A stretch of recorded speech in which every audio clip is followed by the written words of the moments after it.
अस्सलाम वालेकुम dear students, उम्मीद है आप सब खैरियत से होंगे। हमारा आज का जो लेक्चर है ये बहुत ही इंपॉर्टेंट है, पाकिस्तान पेनल कोड का चैप्टर 16 आज हम डिस्कस करेंगे। सेक्शन 339 से ऑनवर्ड आज हम डिस्कस करेंगे। बैरक्स या कमेंट्री वाली बुक्स हैं तो वो भी ओपन कर लें अपनी। सेक्शन 339 की तरफ जाने से पहले इस चैप्टर का अगर हम ओवरव्यू लें तो ये चैप्टर हमें बताता है किस चीज़ के बारे में, wrongful restraint and wrongful confinement. अब ये रिस्ट्रेंट क्या है, कन्फाइनमेंट क्या है, इसका कॉन्सेप्ट कोई बता सकता है मुझे? जी बताएं। देखें, एक होता है किसी को रिस्ट्रेंट कर देना, एक होता है किसी को कन्फाइन कर देना। पहले थोड़ा फ़र्क समझिए। ये चार दीवारी है, ये गेट लगा हुआ है, ठीक है। अब इसमें कीड़े मकोड़े मत निकालिएगा, समझाने की हद तक देखिए, समझिए इसको। ये घर है, ठीक है। अब इस घर के अंदर मिस्टर ए है, मिस्टर बी है। मिस्टर ए मिस्टर बी को क्या कर लेता है, रोक लेता है। मिस्टर बी को क्या कर लेता है, रोक लेता है कि मैं आपको यहां से बाहर नहीं जाने दूंगा। क्या नहीं जाने दूंगा? यहां से बाहर नहीं जाने दूंगा। ये उसने क्या किया, ये उसने किया रॉन्गफुल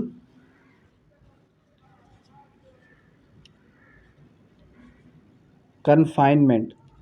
उसको कन्फाइन कर दिया कि मैं आपको इस घर से बाहर नहीं जाने दूंगा। अगर वो लॉफुली हो, मिसाल के तौर पे कोई बच्चा है, शीरख्वार बच्चा है, या फिर कोई भी ऐसा बच्चा है जिसको लॉफुल गार्डियन रोक रहा है, तो फिर वो रॉन्गफुल कन्फाइनमेंट नहीं है, वो राइटफुल कन्फाइनमेंट है। इसी तरीके से अब होता कुछ इस तरीके से, ये घर है, ये घर वाली मिसाल तो चलो साइड हो गई। आपने रॉन्गफुल कन्फाइनमेंट का कॉन्सेप्ट क्लियर कर लिया। अब आते हैं किसकी तरफ, रॉन्गफुल रिस्ट्रेंट की। अब रिस्ट्रेंट को समझिएगा। ये एक गली है, सही है। यहाँ पे खड़ा है मिस्टर ए, यहाँ पे खड़ा है मिस्टर बी और मिस्टर सी, और ये गली आगे जाती है, रास्ते लगते हैं इसकी तरफ, और आगे जाके इन जो है यहाँ पे भी घर है, यहाँ पे भी घर है, मतलब बहुत सारा पूरा का पूरा एक एरिया है। मिस्टर ए क्या करता है, मिस्टर बी को, मिस्टर सी को यहाँ इस गली से आगे जाने से रोकता है कि आप इस एरिया के अंदर नहीं जा सकते, जबकि उनका एक राइटफुल जो है, एक क्या बोलते हैं, फंडामेंटल राइट है कि वो मूव कर सकते हैं, और कोई ये रिस्ट्रिक्टेड एरिया भी नहीं है। अब जो मिस्टर ए ने मिस्टर बी और सी को रोका कि आप यहाँ से आगे नहीं जा सकते, शर्त ये हो सकती है कि आगे मिस्टर ए के सिर्फ और सिर्फ घर हों। क्या हो? घर हों। ये भी मिस्टर ए का घर है, ये भी इसका, ये भी इसका, ये भी इसका, 4 से 5 घर हैं, और आगे कोई ऐसा एरिया बनता ही नहीं है कि बी और सी वहाँ जाके पूछताछ कर सकें, कुछ भी कर सकें। अब जो मिस्टर ए ने मिस्टर बी और सी को रोका, ये उसने क्या किया, कन्फाइनमेंट नहीं किया बल्कि रिस्ट्रेंट किया, रोक दिया कि आप आगे नहीं जा सकते। ये एग्जाम्पल भी क्लियर हो गई, ठीक है। अब समझते हैं डेफिनेशंस को। डेफिनेशंस क्या कहती हैं हमें, क्योंकि डेफिनेशंस हमेशा आपको इलस्ट्रेशन भी बताएगी। इलस्ट्रेशंस क्या होती हैं, एग्जाम्पल्स होती हैं। किस लिए एग्जाम्पल्स दी जाती हैं? इस वजह से एग्जाम्पल्स दी जाती हैं ताकि आप क्या कर सकें, ताकि आप जो है उसको समझ सकें, ताकि आप उसको यूटिलाइज कर सकें। अब सबसे पहले सेक्शन 339 रॉन्गफुल रिस्ट्रेंट के बारे में बताएगा। रॉन्गफुल रिस्ट्रेंट क्या है? रॉन्गफुल रिस्ट्रेंट के बारे में सेक्शन 339 कहता है, whoever voluntarily obstructs any person so as to prevent that person from proceeding in any direction। उसने क्या किया था, डायरेक्शन में जाने से रोक दिया था। in any direction in which that person has a right to proceed। शर्त क्या है? शर्त यह है कि उसका राइट बनता भी हो, शर्त यह है कि वो वहां पर जा सकता भी हो। उसका राइट बनता है, वो वहां पर मूव ऑन कर सकता है, वो वहां पर जा सकता है, लेकिन उसको रोक दिया गया। किस लिए रोक दिया गया? बस उसकी मर्जी थी, उसने रोक दिया। इलाके के कुछ जो है बदमाश गुंडे होते हैं कि वो रोक देते हैं कि ये हमारा इलाका है, यहाँ पे आप नहीं जा सकते, इस तरीके कार से उसका राइट था भी, खैर उसको रोक दिया। Is said to wrongfully to restrained that person, उसने उसको क्या किया, उसने उसको रिस्ट्रेंड किया, रोक दिया। फिर उसकी एक्सेप्शन आ गई। अब जनरल रूल भी एक्सेप्शन भी है। The obstruction of the private way over land और water which a person in good faith believes that himself to have a lawful right to obstruct not an offence within the meaning of this section. अगर किसी का rightful right है कि वो गुजरगाह इसलिए बनी गई है ताकि वहाँ पर सिर्फ और सिर्फ मिस्टर ए ही अपना राइट को यूटिलाइज कर सके। इसके अलावा मतलब मैंने आपको एग्जांपल दी कि जैसे कि पर्टिकुलर एरिया में उसी शख्स के घर थे तो वो उसको यूटिलाइज कर सकता था, लेकिन यहाँ पर ऐसी भी कोई बात नहीं थी, फिर भी उसको रोक लिया गया। इट मीन्स कि उसने क्या किया, उसने उसको प्रिवेंट किया। वर्ड क्या याद रखना है, prevent that person from proceeding, that person from proceeding, मतलब कि प्रोसीड का मतलब आगे जा सकता था, जाने नहीं दिया। उसके बाद illustration, A obstructs a path along with Z has a right to pass, मतलब उसने उसको रास्ता पास करने से रोक दिया। उसने क्या किया, उसको रास्ता पास करने से रोक दिया, जबकि उसका एक राइट था कि वो वहाँ से गुजर सकता था, वहाँ से आगे मूव ऑन कर सकता था, उसको मूव ऑन करने नहीं दिया। जब उस शख्स को उसने मूव ऑन करने नहीं दिया, डेट मीन्स कि उसने क्या किया, उसने उसको रॉन्गफुल रिस्ट्रेंट किया। फिर आ जाते हैं रॉन्गफुल कन्फाइनमेंट। 340 क्या कह रहा है, रॉन्गफुल कन्फाइनमेंट। अब रॉन्गफुल कन्फाइनमेंट के बारे में अब ये क्या बता रहा है, whoever wrongfully restrains any person in such a manner as to prevent that person from proceeding beyond certain circumstances limits। अब मैंने आपको एग्जांपल के ज़रिए समझा दिया था, लेकिन यहाँ पर कुछ वर्ड्स ऐसे हैं जो अगर आप याद रख के वहाँ पर लिखेंगे या अगर कोई स्क्रीनिंग टेस्ट है वहाँ पर वो वर्ड्स ही अगर आपके सामने आ जाए तो आप डिफाइन कर सकते हैं कि आया कि ये रॉन्गफुल रिस्ट्रेंट है, आया कि ये रॉन्गफुल कन्फाइनमेंट है। रॉन्गफुल रिस्ट्रेंट क्या था कि voluntarily obstructs any person is to prevent that person from proceeding।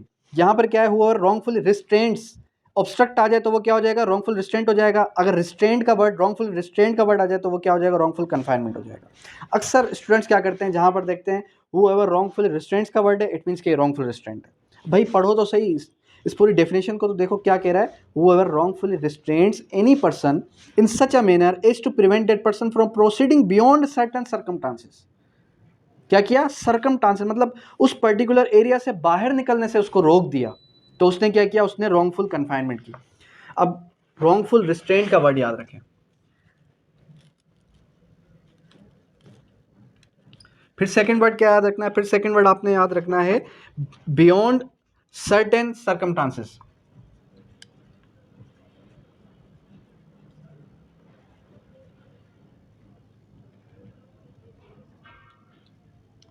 Circumstances,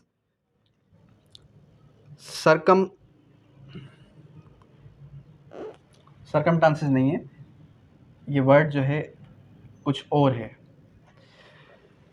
circumscribing,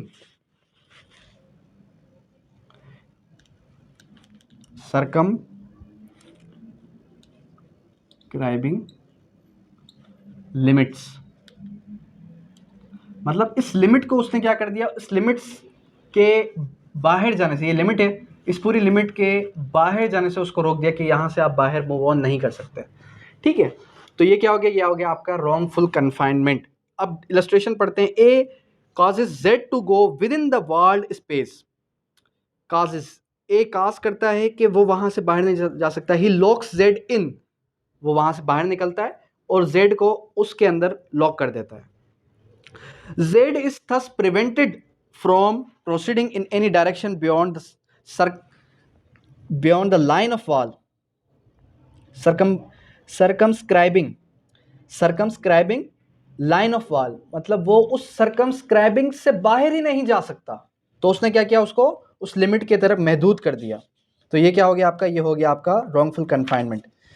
अब आते हैं किसकी तरफ, पनिशमेंट्स ऑफ रॉन्गफुल रिस्ट्रेंट, फिर आ जाएगा punishment of wrongful confinement. Punishment of wrongful restraint कितनी है, whoever wrongfully restrained any person shall be punished within a simple imprisonment for a term which may extend to 1 month within the fine extending 1500 rupees। मतलब कि कितनी है, 1 month। 1 month और 1500 fine. फिर क्या आ जाएगा, रॉन्गफुल कन्फाइनमेंट। कन्फाइनमेंट अगर किसी को कन्फाइन कर दे कोई, whoever wrongfully confine any person shall be punished with imprisonment for a term which may extend to 1 year। 1 year. अब देखिए ना, एक एरिया के अंदर मैं आपको अंदर बंद कर दूं, ये ज़्यादा खतरनाक है, या एक एरिया के अंदर जाने नहीं दे रहा वो ज़्यादा खतरनाक है? जब एक एरिया के अंदर मैं आपको घुसने नहीं दे रहा, तो अगर आपका लीगल राइट बनता है तो उसकी सज़ा मैक्सिमम कितनी है, 1 मंथ है। अगर एक एरिया के अंदर मैंने आपको बंद कर दिया है, अगर वो आप साबित कर गए कि इसने मुझे किडनैप किया, वो तो फिर अलग ऑफेंस है, उसकी फिर सज़ा ही अलग है। लेकिन अगर मैंने आपको क्या किया, कन्फाइन कर दिया उस जगह के अंदर, तो मिनिमम सज़ा कितनी है उसकी, 1 ईयर है। 1 year with fine which may extend to 3000 rupees. 3000 इसकी फाइन भी आ गई। उसके बाद क्या जाता है, रॉन्गफुल रिस्ट्रेंट फॉर 3 और मोर डेज। अब देखें, रॉन्गफुल कन्फाइनमेंट 3 और मोर डेज के लिए, उससे ज़्यादा दिन के लिए फिर सज़ा और बढ़ जाएगी। रॉन्गफुल कन्फाइनमेंट कोई 3 या 3 से ज़्यादा दिन के लिए करे तो फिर उसकी सज़ा कितनी होगी, शैल be punished term which may extend to 2 year, फिर सज़ा 2 साल हो जाएगी। और अगर कोई 10 या मोर 10 डेज करे तो ये जो आपका सेक्शन है ये लॉ गेट में भी आ चुका है, तो इसको भी ज़रा लॉ गेट के स्टूडेंट्स देख लें। अच्छा जी, अगर 10 से ज़्यादा दिन के लिए करे तो फिर उसकी सज़ा 3 ईयर्स। 3 डेज के लिए याद रखें 2 ईयर, और 10 और मोर 10 डेज है तो फिर कितना, 3 ईयर। ठीक है, ये आपने इस तरीके से याद रखना है। फिर आ जाएगा नेक्स्ट सेक्शन, नेक्स्ट प्रोविजन क्या है, 344 हो गया। 345 wrongful confinement for liberation writ has been issued. किसी की लिबरेशन रिट इशू हो गई उसको लिबरेट करने की, फिर भी उसको लिबरेट नहीं किया। whoever keeps any person in wrongful confinement knowing that a writ for the liberation of that person has been duly issued shall be punished with term which may extend to 2 years। मतलब अगर किसी की liberation की writ issue हो जाए फिर भी उसने उसको जो है एक्सटेंड नहीं किया, फिर उसकी सज़ा कितनी है, लिबरेशन रिट इशूड हो गई फिर उसकी सज़ा 2 ईयर्स हो जाएगी। ठीक है, ये आपने ये भी देख लेना है। उसके बाद 345 हो गया। 346 रॉन्गफुल रिस्ट्रेंट इन सीक्रेट, मतलब अगर किसी को कन्फाइन किया और सीक्रेट प्लेस के अंदर किया और पता ही नहीं है कि वो शख्स कहाँ पर मौजूद है भी या नहीं है। ठीक है, फिर क्या होगा, फिर जो है whoever confine any person knowing indicate और intention that the confinement of such person may not be known to any person. मतलब अब देखें, इसकी डेफिनेशन के अंदर आपको पता चल रहा है कि इस तरीके से उसको सीक्रेटली रखा गया कि दूसरे किसी शख्स को पता ही ना चले कि वो शख्स जिंदा है, जिंदा नहीं है, मौजूद कहाँ है। ठीक है, फिर क्या होगा, फिर उसकी जो सज़ा है, shall be punish with the term which may extend shall be punished with the extend to term which may extend to 2 years addition to any punishment may be liable for such confinement। मतलब कि 2 years तो उसकी होगी ही होगी, बल्कि अगर court चाहे तो उसको एक्सटेंड भी कर सकती है। ये हो गया आपका 346, ये आपका हो गया 345, 346 हो गया। 346 के बाद 347 की तरफ आए। Wrongful confinement to restored property और constraint to illegal act, whoever wrongfully confined any person for the purpose of extorting from the person confined or from any person interested in the person confined any property valuable security। उसके बाद फिर क्या आ जाता है, फिर आ जाता है आपका 347 के अंदर क्या था, कन्फाइन करे किसी की प्रॉपर्टी को, रिस्ट्रेंट एक्सटॉर्ट प्रॉपर्टी और कंस्ट्रेंट टू इलीगल एक्ट, मतलब किसी की प्रॉपर्टी को क्या करे, इलीगल एक्ट के अंदर यूज़ करे। तो उसके बारे में फिर उसकी जो सज़ा है वो कितनी है, उसकी सज़ा के बारे में बताया गया कि description shell be punish description for term which may extend to 3 year, तो 3 साल है। अब आ जाते हैं किसकी तरफ, of criminal force and assault. ये बहुत इंपॉर्टेंट चैप्टर है, criminal force assault. Criminal force क्या है, असाल्ट क्या है, देखें पहले तो समझते हैं फोर्स को। फोर्स क्या होती है, 349 के अंदर बताया गया व्हाट इज फोर्स। 349 के अंदर डिस्क्राइब किया गया फोर्स की क्या डेफिनेशन है। अब देखें, ये प्रॉपर्टी है, इस प्रॉपर्टी को मैं यहाँ से यहाँ आगे कर दूँ, या फिर ये मेरा मोबाइल है, इस मोबाइल को मैं क्या करता हूँ, इस मोबाइल को मैं यहाँ पड़ा है, इसको मैं यहाँ से मूव ऑन कर देता हूँ। क्या ये फोर्स है? समझते हैं। A person is said to use force to another, use force to another मतलब किसी शख्स को, if he causes motion, change of motion और cessation of motion in that other, or if he causes to any substance with such motion। मतलब कि मिसाल के तौर पे अगर मैं क्या करता हूँ कि मैं जो है कोई हड्डी फेंक देता हूँ, अब मैं देख रहा हूँ वहाँ पे एक डॉग खड़ा हुआ है, किसी शख्स का पालतू जानवर है, और मैं उसको मूव ऑन करने के लिए वो हड्डी फेंकता चला जा रहा हूँ। अब क्या मैंने उसको देखे, उसको मैंने कोई फोर्स यूज़ नहीं की, लेकिन यहाँ पर भी मैंने क्या किया है, मैंने एक्ट ऐसा किया कि वो खुद ही मूव हुआ, खुद ही मूव ऑन हुआ। ये भी क्या है, ये भी फोर्स के अंदर आ जाता है। ठीक है, अब उसके बाद फिर उसको जो है मज़ीद डिस्क्राइब किया गया। अब ये तो एक फोर्स है, फोर्स क्रिमिनल फोर्स में कब कन्वर्ट होगी, एक जो पर्टिकुलर फोर्स है वो फोर्स क्रिमिनल फोर्स के अंदर कब कन्वर्ट होगी, ये फिर आगे बताया गया।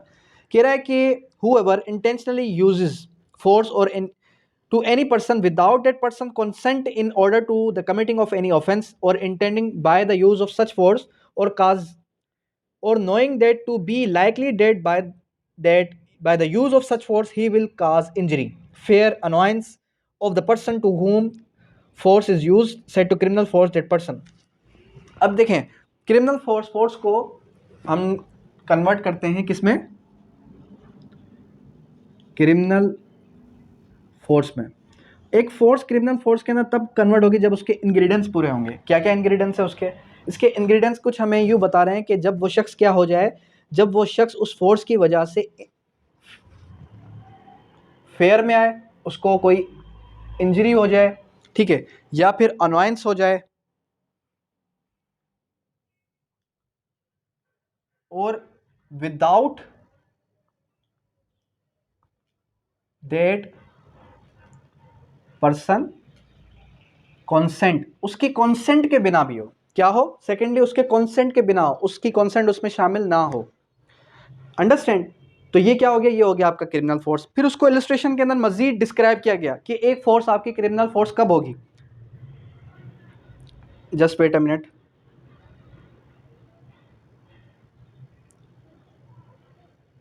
ठीक है, एक फोर्स, अच्छा यहाँ पर कोई इसकी इलस्ट्रेशन पढ़े।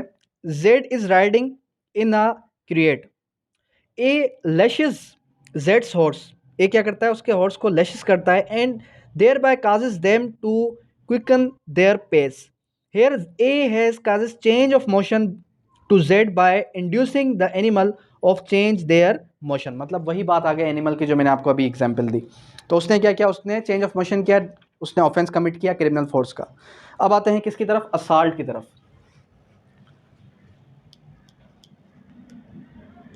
अब ये असाल्ट क्या है, 351 के अंदर डिफाइन किया गया, 351 पीपीसी के अंदर। एक होता है असाल्ट, एक होता है बीटरे। क्या होता है, एक होता है असाल्ट, एक होता है बीटरे। आप डर गए कि सर अभी पेन मारने वाला है। ये जो मैंने यूं किया, ये जो मेरा चेंज ऑफ मोशन हुई, लेकिन उसकी वजह से आपको कोई लॉस नहीं हुआ, ये क्या है, ये असॉल्ट है। अगर मैं ये मार दूं, अगर मैं ये जो है पेन उठा के आपको मार दूं, अब आपको लग गया, अब जो आपको लगा ये क्या है, ये बीट्रे। तो असाल्ट और बीट्रे में फ़र्क समझ में आ गया। अब इसको समझें।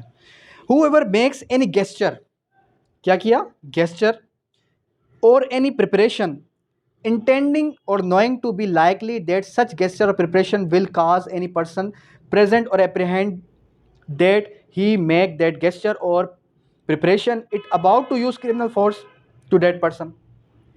कोई gesture बनाया, यूं किया, हाथ उठाया, या फिर उसको गौर से देखा, सिर्फ आंखें दिखाई, ये भी गेस्चर बनाया, ये भी किस में आएगा, ये भी आपके असाल्ट में आ जाएगा। फिर पनिशमेंट ऑफ असाल्ट और criminal force otherwise than the on grave provocation. Grave sudden provocation मतलब सडनली कोई ऑफेंस हुआ, मिसाल के तौर पे कोई मुझे गाली दे, मैं उसके ऊपर हाथ उठाने लगूँ, ये एक अलग चीज़ है, ये आ जाता है ग्रेव ऑफ सडन प्रोवोकेशन, मतलब सडनली कोई ऑफेंस हुआ, उसके राय अमल में उसने ऐसा ऑफेंस किया, वो एक अलग चीज़ है। अदर देन ग्रेव प्रोवोकेशन है whoever assaults or criminal force to any person otherwise than on grave of sudden provocation giving by that person shall be punished with imprisonment for a term which may extend to 3 months। कितनी है? 3 months इसकी सजा है। कितनी सजा आ गई? 3 months। और फिर इसकी जो है फाइन भी है, फाइन कितनी है? 1500 रुपीज़ ओनली। फिर उसके बाद 350 assault criminal force to deter public servant from discharge of his duty. कोई किसी के ऊपर क्या करे? क्रिमिनल फोर्स यूज़ करे ताकि वो शख्स, ताकि वो एक पब्लिक सर्वेंट अपनी ड्यूटी से जो है डिनाई कर दे, अपनी ड्यूटी पर प्रॉपर परफॉर्म ना करे। Whoever assaults or uses criminal force to any person being a public servant in the execution of his duty with intent to prevent or deter that person from discharging his duty, फिर उसकी सज़ा कितनी है? फिर उसकी सज़ा आ जाएगी for term which may extend to 2 years। अगर यही असाल्ट किसको किया जाए? पब्लिक सर्वेंट को, तो फिर उसकी सज़ा 2 years, ये याद रख लें। उसके बाद 345, अच्छा इससे प्रीवियस जो चैप्टर था चैप्टर 16 ए, ये बहुत ही इंपॉर्टेंट है। इस चैप्टर के अंदर कोई भी चीज़ आपने स्किप नहीं करनी, हरगिज़ हरगिज़ स्किप नहीं करनी। प्रीवियस चैप्टर के अंदर तो सोचना भी गलत है कि आप ये सोचें कि यार इसमें से ये मैं स्किप कर देता हूँ। Offences related to human body वाला। 354 असॉल्ट और criminal force to women with intent to outrage her modesty. अब देखें ये जो 354 है, 354, ये 354 क्या किसी शख्स के कपड़े फाड़ने से ही ये ऑफेंस अलेज होगा? क्या किसी औरत की जो है बुर्का दुपट्टा उतारने से ये ऑफेंस होगा? हर इलाके के अंदर एक औरत को एक जो है क्या दी गई है? एक औरत को एक तरजीह दी गई है। हर इलाके, हर कम्युनिटी के अंदर उसको जो है क्या दी गई? एक रिस्पेक्ट दी गई है। ठीक है, अब उस डिपेंड करता है सरकमस्टांसेस पर कि वो औरत कितनी पर्देदार थी। डिपेंड करता है सरकमस्टांसेस पर कि वो औरत जो है कितनी पर्दा नशीन थी। और डिपेंड ये भी करता है कि उसकी मॉडेस्टी किस रेंज तक हुई है, कोई आई विटनेसेस है या नहीं है। Whoever assaults or uses criminal force to any woman intending to outrage or knowing to be likely that he will thereby outrage her modesty, मतलब वो जानते बूझते हुए क्या करता है? उसकी मॉडेस्टी को आउटरेज करता है, कपड़े फाड़ देता है, दुपट्टा उठा देता है। ठीक है, अक्सर पब्लिक प्लेसेस के अंदर ये होता है, कपड़े वगैरह फाड़ दे। अच्छा, वो 354A थोड़ा सीरियस ऑफेंस है, ये थोड़ा कम सीरियस है। Shall be punished with the term which may extend to 2 years। Outraging modesty कितनी है? 2 years इसकी पनिशमेंट है। फिर आ जाए 354A की तरफ। असाल्ट और criminal force to the women stripping her off her clothes. इस ऑफेंस के अंदर क्या था? मैंने आपको बताया कि इस ऑफेंस के अंदर होता कुछ इस तरीके से कि उसकी मॉडेस्टी को आउटरेज किया जा रहा है। उसकी मॉडेस्टी को आउटरेज किया किस तरीके से किया जा रहा है? उसकी मॉडेस्टी को आउटरेज इस तरीके से किया जा रहा है कि उसको जो है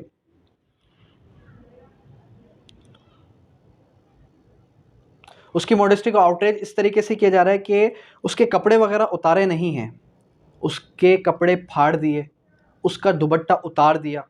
ये किस में आएगा? ये आएगा आपके आउटरेजिंग ऑफ मॉडेस्टी 354 में। 354A में क्या है कि कपड़े फाड़े पब्लिक प्लेस के अंदर, कपड़े फाड़े पब्लिक प्लेस के अंदर, तो वो क्या आ जाएगा? वो आ जाएगा आपके 354A के अंदर के stripping her off her clothes. 354A,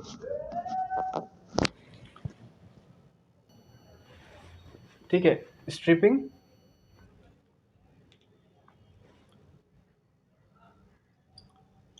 हर क्लॉथ्स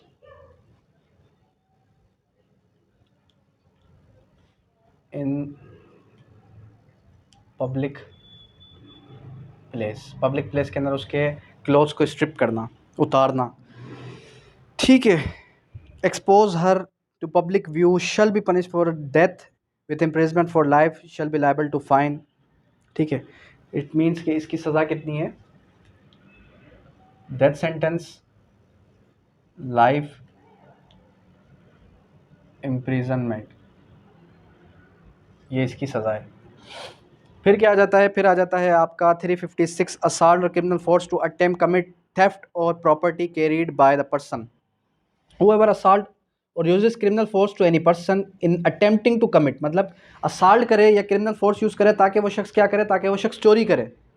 मतलब मैं असाल्ट कर रहा हूँ, मैं आपके ऊपर पिस्टल तान के खड़ा हूँ, जाके चोरी करो, ठीक है। मैं आपके ऊपर जो है ऐसा गेस्चर देता हूँ कि आप चाकू, खंजर, एक्सेट्रा कोई भी ऐसी चीज़, ठीक है। तो वो क्या होगा, उसके ऊपर फिर क्या सज़ा दी गई है, अटेम्प्ट फिर shall be punish for term which may extend to 2 years with fine, और बहुत फिर इसकी सज़ा भी 2 साल आ गई। फिर आ जाता है रॉन्गफुल कन्फाइंड पर्सन असाल्ट और क्रिमिनल फोर्स इन अटेम्प्टिंग, मतलब कि असाल्ट और क्रिमिनल फोर्स इसलिए यूज़ किया ताकि आप क्या करें, आप किसी को रॉन्गफुल कन्फाइन करें।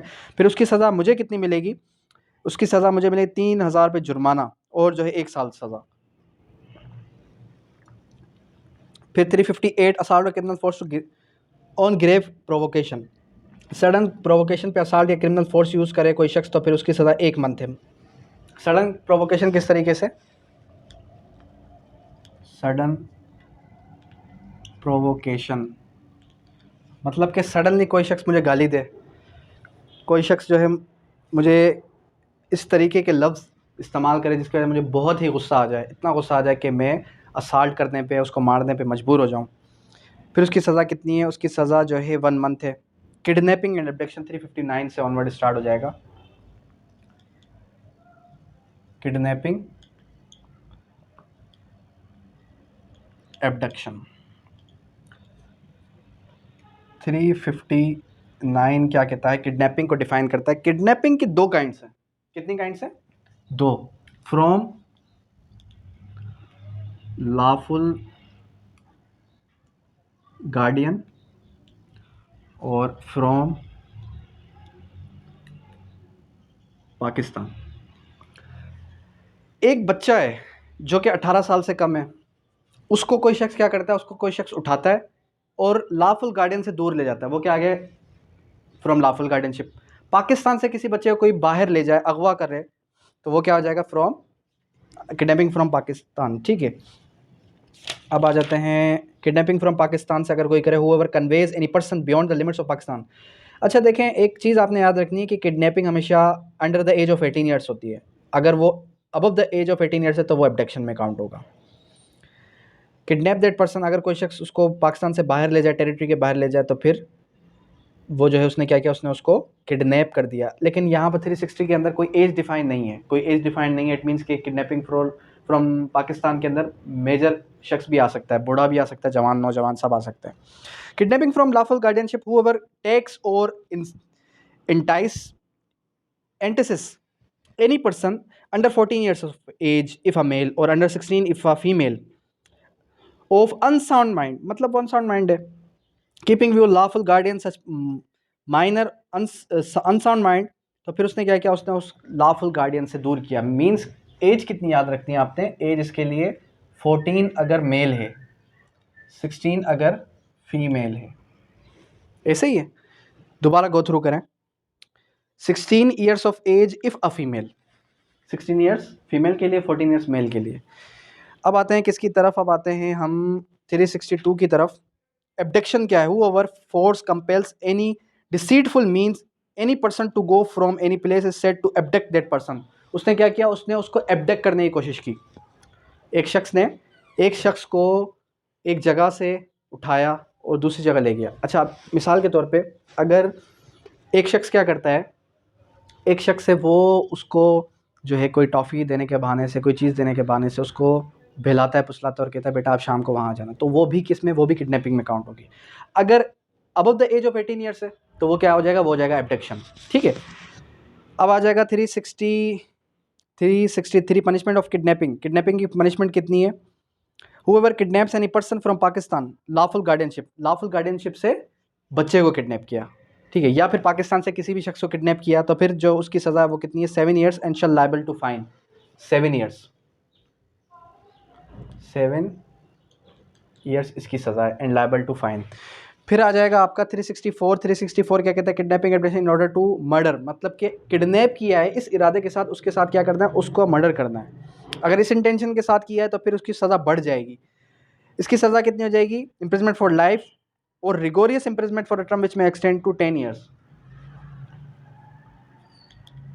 इंटेंडिंग टू मर्डर, फिर उसकी सज़ा कितनी हो जाएगी, उसकी सज़ा लाइफ इम्प्रिजमेंट हो जाएगी या फिर 10 ईयर्स, 10 ईयर्स हो जाएगी इन केस रिगोरियस। ठीक है, उसके बाद फिर क्या आ जाएगा, फिर आ जाएगा आपका 364 हो गया। 365 की तरफ आएँ, 365 ओपन करें। 365 किडनैपिंग और abduction with intent secretly and wrongfully to confine person, मतलब किसी शख्स को रॉन्गफुली या सीक्रेटली कन्फाइन करने के इरादे से किसी को किडनैप किया है तो उसकी सज़ा भी जो है एक्सटेंड करेगी 7 ईयर्स तक। ठीक है, नेक्स्ट आ जाएगा आपका 365B kidnapping abducting women to compel forcefully marriage, मतलब किसी को किडनैप किया इस इरादे के साथ, इस नियत के साथ कि उसके साथ क्या होगा, उस शादी करने के इरादे कि मैं आपके साथ शादी करूंगा, और शादी अभी तक हुई नहीं है। जब तक शादी नहीं हुई तब तक 365B लगता है। अच्छा जी, अब ये कह रहा है कि whoever kidnaps or abduct any woman with intent that she may be compelled or knowing likely that she will be compelled, मजबूर हो जाएगी, इस कदर मजबूर हो जाएगी कि वो उसके साथ शादी कर लेगा, या फिर क्या करेगा, या फिर इंड्यूस करेगा इलिसिट इंटरकोर्स के लिए, किस लिए, इलिसिट इंटरकोर्स के लिए, या फिर जो है फोर्सफुली उसको मजबूर करेगा कि वो उसके साथ इंटरकोर्स करे, शल बी पनिश फॉर सेड, मतलब उसको सज़ा भी उतनी मिलेगी। प्रोसिक्यूशन ऑफ माइनर गर्ल, अब ये 366 ओमिटेड है, 366A जो है अमेंडेड प्रोविजन है। अब यहाँ पर क्या है, यहाँ पर है कि intercourse shell be punish for a term imprisonment for life. अब ये जो 365B था इसकी सज़ा कितनी थी, इम्प्रिजमेंट फॉर लाइफ। और 366A जो है वो क्या है कि माइनर गर्ल है,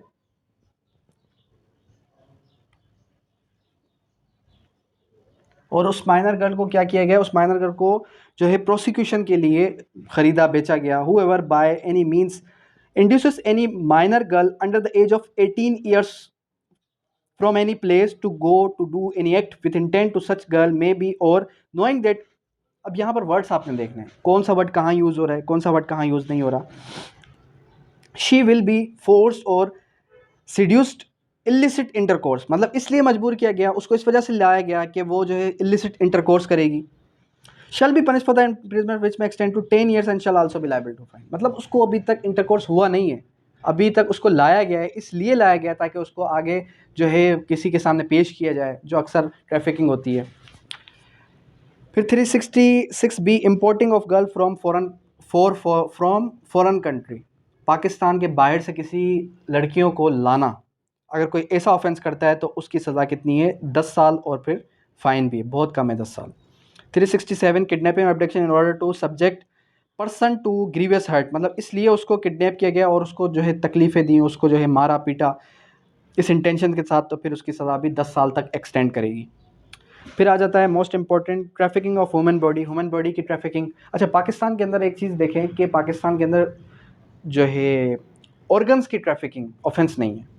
ऑर्गन्स, दिल, गुर्दे, या फिर जो है किडनीज़, या फिर कोई भी ऑर्गन ह्यूमन बॉडी का, आई हो गई, या फिर कोई भी ऐसी चीज़ जो कि नॉर्मली ट्रैफिकिंग होती है, फ़ॉरेन के अंदर ये एक ऑफेंस है, अदर कंट्रीज़ के अंदर, लेकिन पाकिस्तान के अंदर ये एक ऑफेंस नहीं है, ये एक ऑफेंस नहीं है।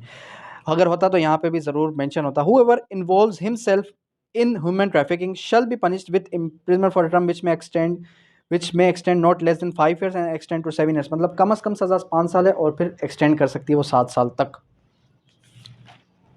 फिर 371A, 371 क्या कहता है, habitually dealing in slaves, habitually dealing in slaves, अब ये हैबिचुअली डीलिंग इन स्लेव्स क्या है, मतलब कि जो काम करने वाले मजदूर वगैरह हैं उसको उसके साथ किस तरीके से उन्होंने जो है हैबिचुअल डील किया, हैबिचुअली उनको लेके आए, खरीदो फरोख्त की।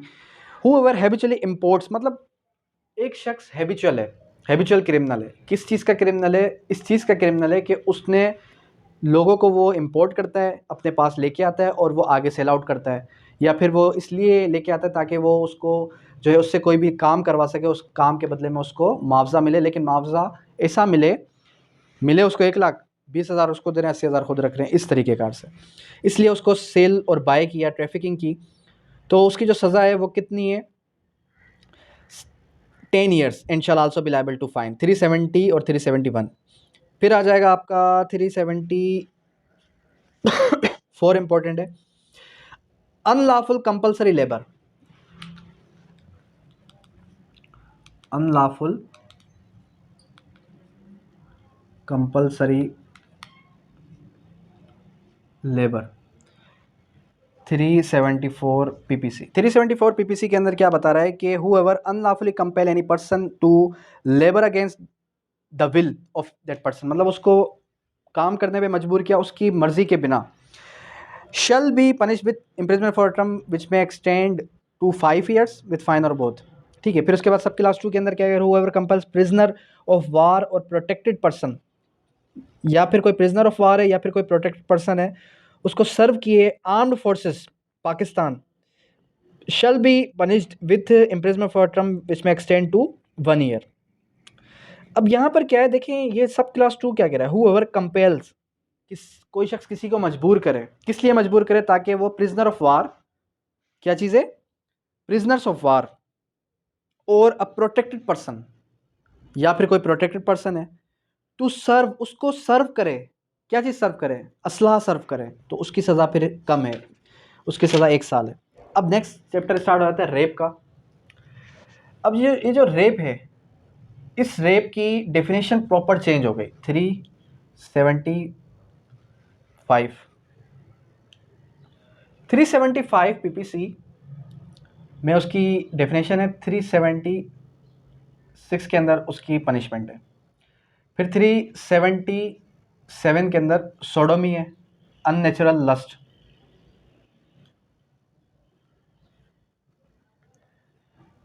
अब सबसे पहले डिस्कस करते हैं रेप के क्या इंग्रेडिएंट्स है, रेप की प्रॉपर डेफिनेशन क्या है। रेप की प्रॉपर डेफिनेशन को ज़रा समझते हैं कि रेप की आखिर प्रॉपर डेफिनेशन कहती क्या है।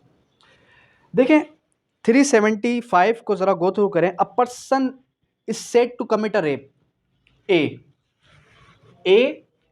रेप करता है बी का। ए किन किन सूरतों में, किस सूरत हाल में बी का रेप कर सकता है? अब यहां पर वर्ड क्या यूज किया गया? A person. प्रीवियसली ये था कि अ मैन, लेकिन यहां पर मैन नहीं है, यहां पर क्या बताया गया? A person. अब आप खुद देखें या सोचें, ज़रा गौर फिक्र करें, क्या कोई फीमेल मेल का रेप कर सकती है? नहीं कर सकती। एक फीमेल मेल का रेप हरगिज़ कर सकती है, एक फीमेल मेल का रेप हरगिज़ कर सकती है। अब गौर से समझें, कह रहा है कि a person A is said to commit a rape if A जो है क्या करता है? रेप कमिट कर सकता है अगर उसने ये फॉलोइंग ऑफेंसेस, ये फॉलोइंग उसके इंग्रेडिएंट्स पूरे हों।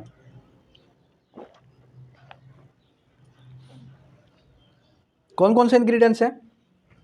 Penetrates his penis to any extent into the vagina, mouth, urethra, anus और अदर पर्सन्स, बी और मेक बी टू डू और विथ ए और any other person.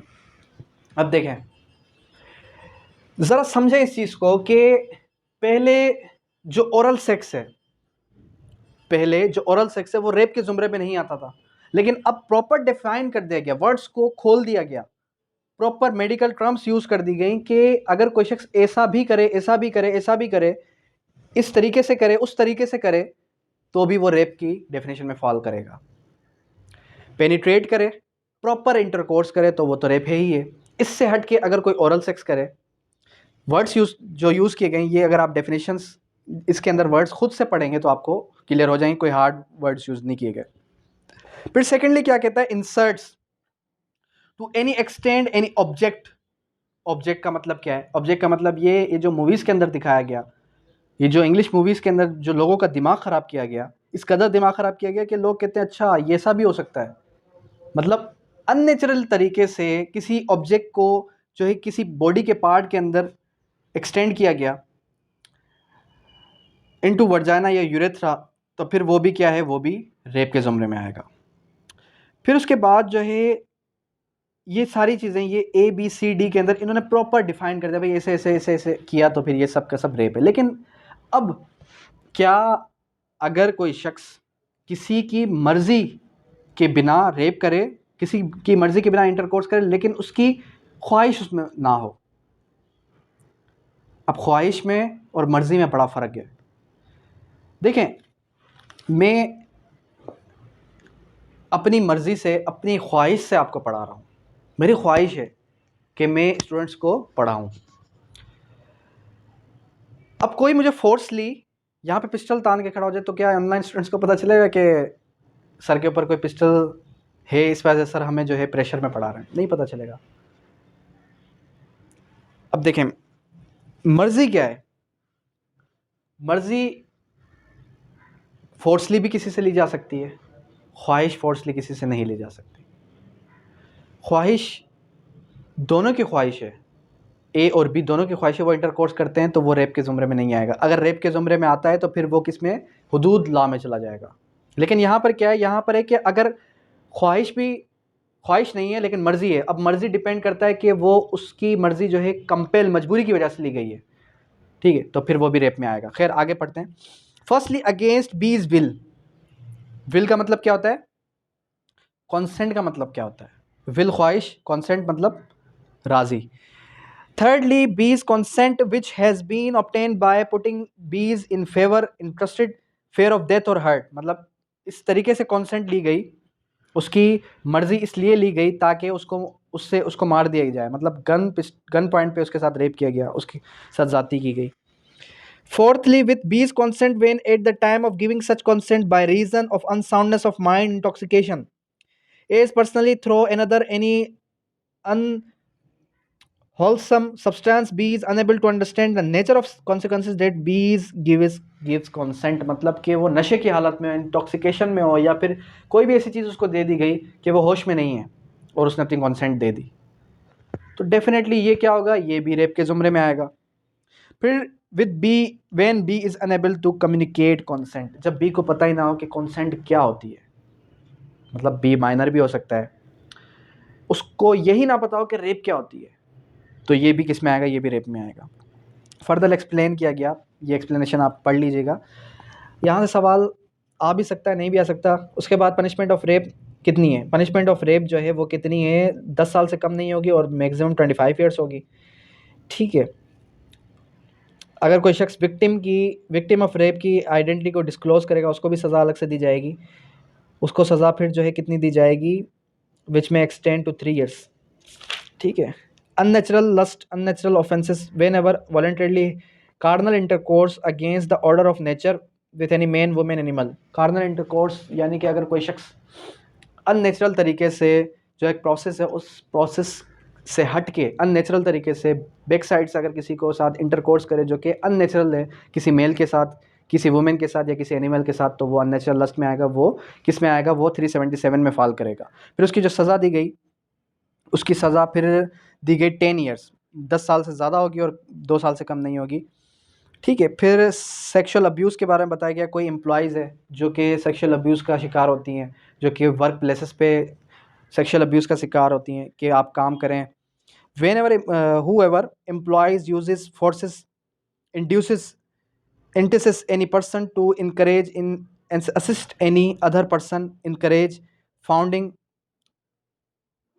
or any sexually explicit conduct of simultaneous of such conduct independently in the conjunction with her act। मतलब कि आप ये मेरे साथ करें तो मैं आपकी प्रमोशन कर दूंगा, आप ऐसा करेंगे तो मैं ये कर दूंगा, जिस तरीके से आपने देखा होगा।